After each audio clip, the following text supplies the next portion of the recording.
if you guys have been missing out on the Wednesday masterclass, every Wednesday I go live here at 7:30.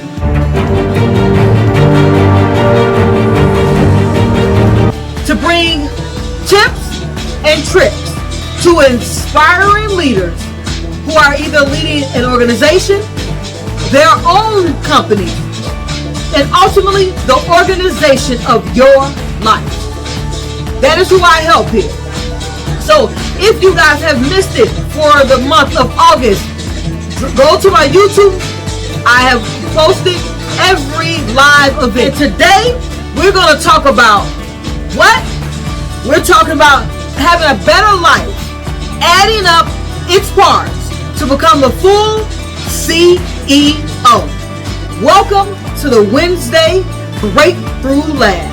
So today is the last week of the month. And in the last week of the month, I give a breakthrough strategy that will allow you to have better, cohesive tomorrows with clarity and allow you to focus on the main thing. The main thing being the main thing, which is goal achievement and being a leader within your life. So, who am I talking to here in the CEO Masterclass? I am talking to people who are clear in their actions, empowered by their choices, and own their direction as the CEO of my life. And why do I say the CEO? Because to be a leader in any organization, to run your business successfully, you first and foremost must successfully be the leader of your life. As the CEO, you are heading that organization and being clear, being empowered, and owning your direction. So we're going to dive right in to today's Breakthrough Lab. Now, of all those topics that we were just discussing, they all had a common theme. The common theme was about change and the resistance of change. And resisting change is ultimately going to cause you to either accept it or be a part of the end. And what I mean by the end is either you're with the change or you're out. That's how life works. Either you're progressing or you're staying stagnant. And if you're staying stagnant, you are going to fall behind. So today we're going to talk about three clear things today in the CEO Masterclass.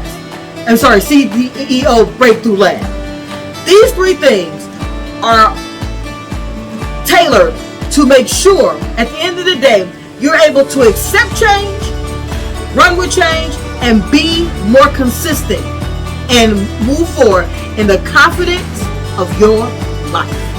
So the three things we're going to discuss today are owning your emotions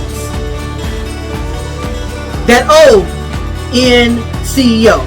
So today we're gonna reflect on the O, because the O is you owning everything. So you're gonna own your emotions, own your thoughts, and ultimately you will own the outcomes. So we're gonna dive right in. As usual, guys, I'm gonna come to you straight, no chaser. I'm gonna give you some actionable steps that will help you be successful. And as I said, these three things are about owning you, because change isn't meant for you to be assimilated and become a robot.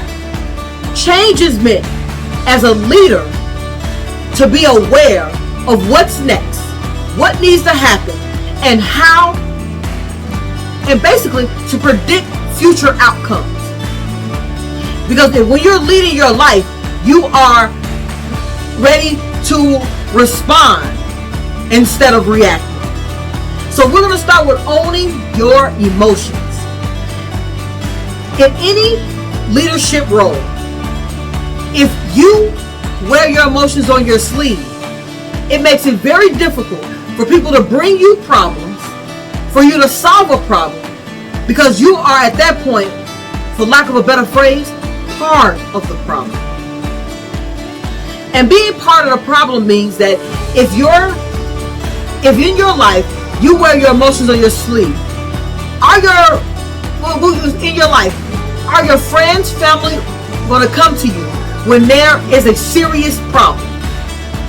You're going to be the last to know, because they are going to be so concerned about how you react to the situation that they're not going to come talk to you. So not being in control of your emotions will stop you from knowing valuable information that can possibly circumvent a problem in an organization, in your company, and ultimately in your CEO life. So, how to take a check of your emotions? First, you want to realize what sets you off. What are those things, activities, or people that move you out of your comfort zone? Because as long as you have an understanding, you can now set yourself up for success. So let's say that you don't work well under pressure. That's going to be very hard as a leader. So you have to give yourself a thicker skin. Practice. I'll tell you what I did to check my emotions. When I first became in management, I would have my spouse toss things at me, toss situations at me, conversation at me, scenarios, so I could gauge my reaction to response time, so I could be better in check with my emotions.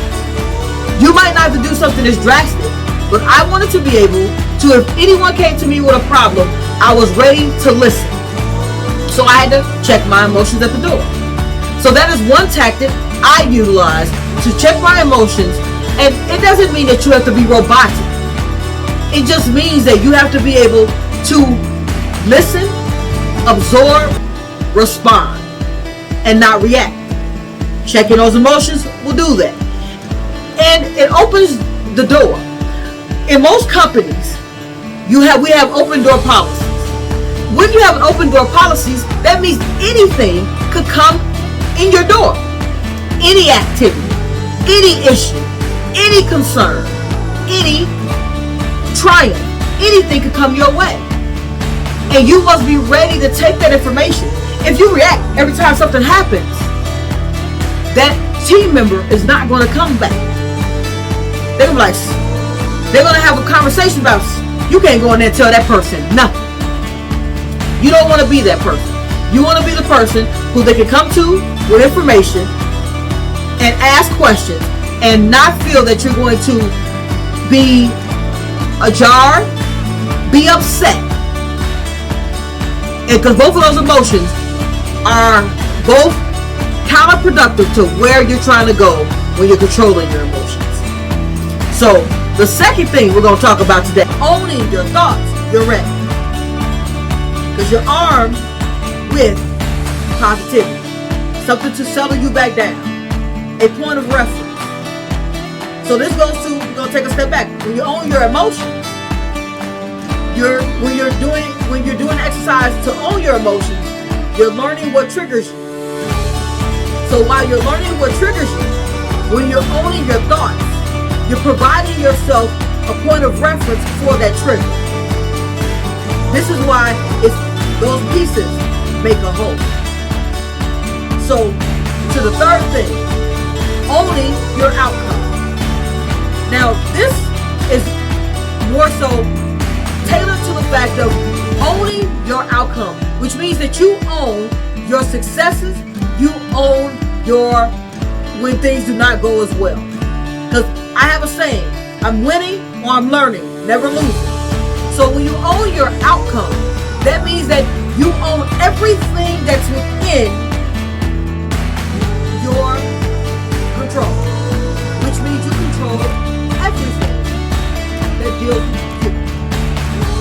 So what I mean by owning your outcome is if you are setting up a goal, you own the finished product. Then owning your emotions, owning your thoughts help you move forward to owning the outcome of that goal. Because in step one, you're going to find out what triggers bad habits, bad thoughts, bad emotions, or emotions that don't serve you. In step two, you're going to own your thoughts. And when you're owning your thoughts, you're giving yourself positive reinforcement. So to own the outcome, utilizing those two steps, you're able to move forward and have a positive outcome. And that's whether it is successful or not. One more time. Whether it's successful or not, you still have a positive outcome. Because the positive outcome is you either made it to your destination or you learned something along the way. That's about owning the outcome. So when you are accepting change is usually something that, so first off, change is something that's going to happen no matter what. When you own your emotions, you're not emotional about the change. You think about the change as an inevitability of life. When you own your thoughts, you're thinking positively about the change and finding a way to cope, get your team to cope, get your business prepared for the change. And when you're owning the outcome, change is just another day. You're preparing yourself for the change. So these three things can help you quickly assess, respond, and win every time. So number two, the Q&A. So last week, first I want to say, if you guys have any questions about anything that I said in this breakthrough lab, please send them to me either in my DM on any social media platform. If you're on YouTube, drop them in the comments, and I will personally make sure that I either answer them live or I will answer them in the comments. At the end of the day, I want to make sure that I provide value. This is a value add. The reason I'm here is to help aspiring leaders find success.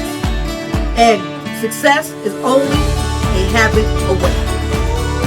So, Q&A. I had one question from last week that was not answered on the actual live. And I answered the person on the DM. However, I asked him, was it okay for me to actually ask that question live and give my answer that I provided? So the question that they asked me was, I'm going to paraphrase because it was very lengthy. The question basically was about having success in your relationship and how to stay fresh, keeping your relationship fresh. And my advice was this: you are always loving you. Love you enough to make sure that you stay happy by giving the other person a portion of your happiness. Because remember, at the end of the day, that we are not responsible for someone else's happiness. They are. As you are responsible for your happiness. What you're doing is spreading your overflow to others around you. That was my short version answer to that question. And if you guys have any questions, don't forget, drop them in the chat, drop them in on the comments, or definitely DM me and I will answer that question live. So, you know what's coming up next, you guys? Next week is the 7-Day Challenge 2.0. Each day, I will drop one tip in the CEO Habits group where we'll talk just about building confidence. 7 tips over 7 days. Don't forget to hit that link that you see below. That's in the bio in both Zoom as well as Facebook. Hit that link. Get the 7-day challenge. Be a part of 7-day challenge 2.0. We are conquering inadequacy. We're bringing confidence by being consistent and committed to our success. So hopefully I will see you guys in the 7-day challenge 2.0 next week, Monday through Sunday. Hope to see you there. And last but not least, I want to thank everyone who, for the month of August, has joined me for the CEO Habits, in the CEO Habits group, where we went over the CEO Masterclass. Each week, I hope those tips allow you to find mad success in moving forward and being the leader of your organization, leader of your company, and ultimately the leader of your life. So wherever you are, like, comment, share this with other people so your circle can be full of people who are ready to be positive and work together as a team, because success is a partnership away. And until next week, where I will be here live at 7:30 p.m. Central Standard Time in the CEO Habits group, I want you guys to be up, out, and moving to the greatness we all know lies within who? You, CEOs. The CEO Breakthrough Lab is now closed.